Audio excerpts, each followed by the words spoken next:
Right now, in your bank account, there is a number. Picture every dollar you have ever earned.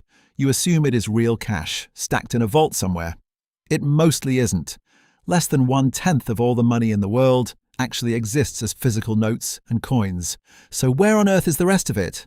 A bank typed it into existence, out of nothing. Stick with me, and you'll understand money better than most adults.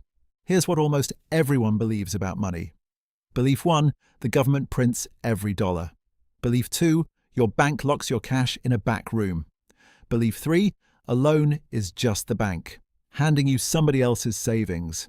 It all sounds perfectly reasonable, and almost every part of it is wrong. Stay with me, because the truth is stranger. What banks actually do has a name. It's called money creation, and I'll show you exactly how it works. So simply a 10-year-old could explain it back to you. No economics degree required. Promise. Let's start with a confession from the people in charge. In 2014, the Bank of England published a document. It was dry, technical, and almost nobody read it. But buried inside was a quiet bombshell. It admitted the textbooks had it backwards. Banks do not simply lend out money savers' deposit. When a bank makes a loan, it creates brand new money. Money that did not exist 1 second earlier. The central bank said it plainly, out loud.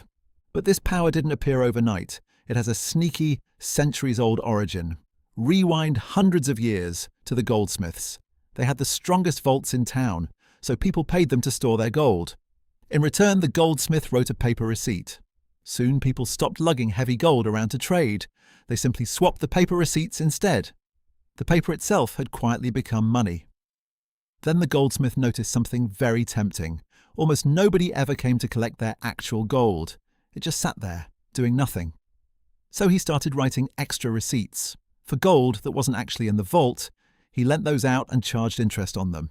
He was now lending money that didn't exist. As long as everyone didn't demand gold at once, it worked. That centuries-old trick is exactly what banks do today. So let's kill the modern vault myth for good. Picture the coat check at a huge party. 1,000 guests hand over their coats. The attendant quietly lends most of them out the back, because the guests rarely all leave at once. Your bank does this, but with your cash. For every $100 deposited, it may keep only a few dollars on hand. The rest is loaned out, far away. Fine, until everyone wants their money back at once. The bank simply doesn't have it. It collapses. In 2023, that exact thing sank Silicon Valley Bank. Everyone rushed to withdraw, and it was gone in days. Now the big one, how is new money actually born? Say you walk in asking for a $1,000 loan. You picture the banker fetching cash from a safe. Nope. He just turns to a computer. He opens your account and types a number. 1, 0, 0, 0. Press enter. The $1,000 now exists. It wasn't taken from another account. It wasn't carried up from a vault. Here's the part that breaks people's brains. Two brand new things appeared at the very same instant. On one side, your deposit, money you can spend today. On the other, your promise to repay, which the bank owns. The bank simply wrote two matching numbers in its books. You're spending money on one line, your debt on the other. They have to balance, and they always do. Your money and your debt were born together. Twins created in a single keystroke.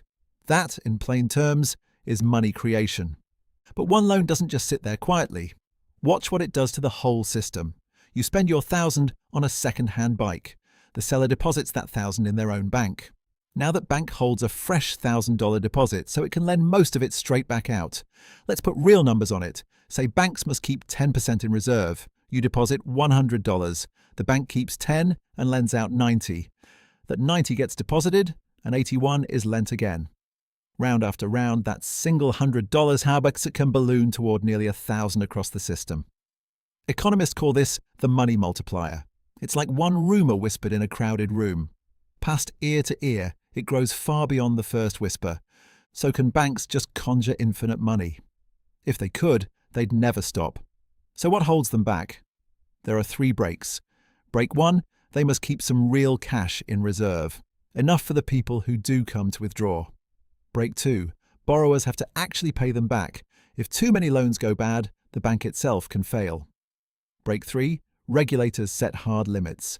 They cap how much a bank can create for its size, and one giant lever sits above all of it.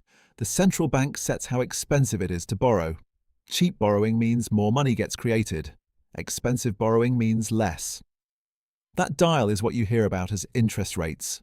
Step back from all this, and something strange appears. Money isn't really a thing at all. It's an agreement, a shared story we all choose to believe. A piece of paper is valuable only because we agree it is. Banks don't create gold. They create trust, written as numbers. And trust, it turns out, is the most powerful money of all. Now, why should you actually care about any of this?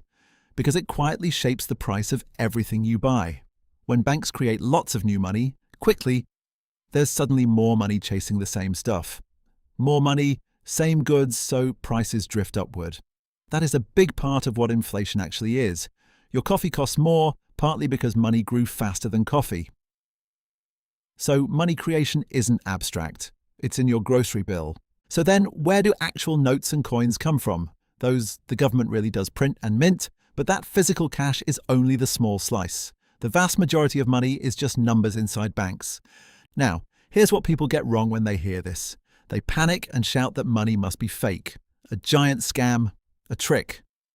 But that's the wrong takeaway. The money is completely real the moment you can spend it. The wild part isn't that it's fake, it's that it's real, and a private company spoke it into being. So here is the whole thing in one breath.